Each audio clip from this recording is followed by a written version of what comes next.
그 작가님께서 말씀하신 음미하는 시간에 대해서 낭만을 느낄 수 있으려면 좀 무엇이 좀 필요하다고 생각하시나요?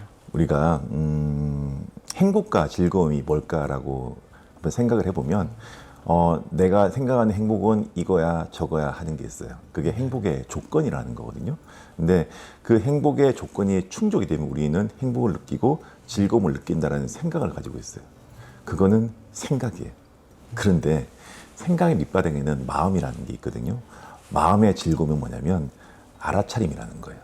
내가 이러이러한 즐거움을 느끼고 있구나라는 것을 알아차릴 때 느껴지는 어떤 여여한 행복이 있거든요. 그래서 우리가 생각에 빠지게 되면 생각은 늘 부무반이라 했잖아요. 네. 부정적이고 무의미한 망상, 그리고 이 둘의 반복인데 생각에 빠지다 보면 나도 모르게 내가 부정적으로 살게 되는 경우가 많은데, 이 생각의 무거움에 빠지지 말고 마음의 알아차림으로 살아갈 때, 아까 제가 음미하는 삶이라고 그랬잖아요. 음미하는 삶이 알아차리고 경험하는 거거든요. 음미하기 위해서는 알아차려야 돼.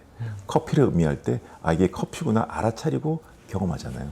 그런 것처럼 우리의 낭만이라든지 우리의 감정이라는 것도 알아차리고 경험하면 이 감정이 긍정적이든 부정적이든, 그 긍정적일 때는 그냥 알아차리지 않아도 즐겁잖아요. 그런데 우리 어떤 부정적 감정이 생겼을 때는 이 부정적 감정과 하나가 되면 괴롭거든요. 근데 하나가 되지 않고 알아차리고 경험하면 이 부정성을 흘려보낼 수 있게 돼요. 네. 그래서 저 같은 경우에는 긍정적 감정이 생겼을 때는 뭐 알아차림 이런 거 별로 없어요.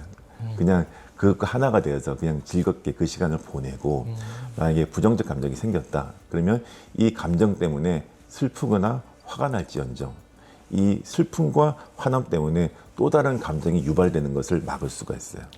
그래서 알아차리고 흘려보내게 되면, 예를 들어 제가 슬픈 일이 만약에 있어, 저희 어머니 돌아가서 슬펐잖아요. 그 슬픔 때문에 내가 괴로울지언정 이 슬픔이 계속해서 연장이 돼가지고 나를 힘들게 하지는 않았거든요. 그리고 내가 누군가 싸우고 화가 났어, 분노를 했어. 근데 이 분노가 났을지언정 이 분노 때문에 괴로움을 없애는 방법은 분노가 흘러가게끔 알아차리고 경험하는 거예요. 그러면 흘려보낼 수 있거든요. 그러면 우리가 옛날에 부처님이 이런 말씀 하셨어요. 화살을 하나를 맞을지언정 두 번째, 세 번째 화살을 맞지 말라. 그게 뭐냐면 어떤 부정적 감정이 나타났을 때 그게 첫 번째 화살이 나면 이 화살을 흘려보내고 두 번째, 세 번째 화살을 맞지 말아야지. 이 부정적 감정과 내가 하나가 되면 이 부정적 감정이 또 다른 부정적 감정을 꼬리에 꼬리를 묶여서 이어지게 만들거든요. 그런 걸 하지 말라라는 거예요.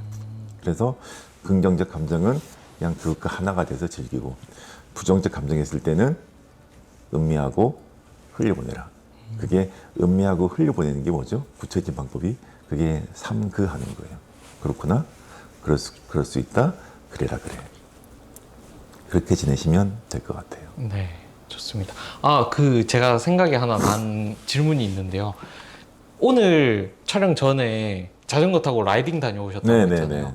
그 과정 중에 낭만적인 시점이 하나쯤은 있었을 거라고 이렇게 예상이 될 수 있을 것 같은데, 오늘 뭐 특별한 일이라든지 뭔가 좀 이렇게 기분 좋았던 시점이나 이런 게 있었을까요?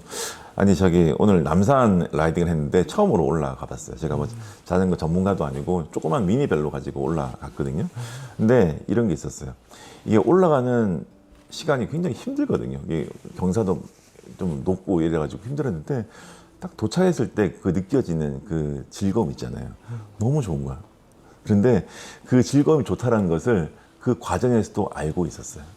어차피 꼭대기 올라가면, 정상에 올라가면 느껴지는 그 즐거움이 있을 거다라는 생각을 하게 되면 그 힘든 과정을 흘려보낼 수 있어요. 왜냐? 이 힘든 과정이 있어야지만이 미래에 내가 꼭대기 올라갔을 때 즐길 수 있는 그 즐거움이 있다는 걸 알기 때문에, 우리가 뭔가 힘든 걸 하다가 결과가 좋으면 되게 기분 좋잖아요. 그렇죠. 그런데 이게 이런 게 있어요. 힘든 과정을 하다가 올라왔을 때 즐거움을 느끼는 것보다 과정도 즐거우면 결과는 더 즐거울 수 있어요. 그래서 저는 사실 올라가는 과정도 막 즐겁게 해요. 그래서 제가 싫어하는 말인 열심히보다 괴롭게 열심히 살지 말고 즐겁고 충실히 하다 보면 이미 꼭대기에 올라가 있는 거거든요. 그래서 항상 우리가 어떤 꼭대기의 어떤 기쁨을 위해서 사는 것보다 과정의 즐거움을 위해서 지내다 보면 어느 순간 꼭대기는 도착해 있을 거예요. 저는 사실 이렇게 질문을 드리면서 올라가서 이렇게 뭔가 바람을 쐬고 이런 게 낭만적이었다, 기분 좋았다라는 답변을 생각을 했는데 그 과정조차도 다 그 즐거움이 계속된 이야기였네요. 그렇죠. 그래서 우리가 사는 게 즐거운 게 있어요. 우리가 삶이라는 게 삶 안에 즐거움도 있고 괴로움도 있고 기쁨도 있고 슬픔도 있잖아요. 근데 사는 게 즐겁다는 것은 뭐냐면 기쁨도 즐겁고 슬픔도 즐겁고 즐거움도 즐겁고 괴로움도 즐거운 거예요. 그렇게 살려면 어떻게 살면 된다? 과정을 즐기면 돼요. 삶은 과정으로 이루어져 있지 결과로 이루어져 있는 게 아니잖아요. 결과는 또 다른 결과의 과정을 뿐이기 때문에 지금의 과정을 즐겁게 보내는 것, 그게 가장 낭만적으로 사는 것 같아요.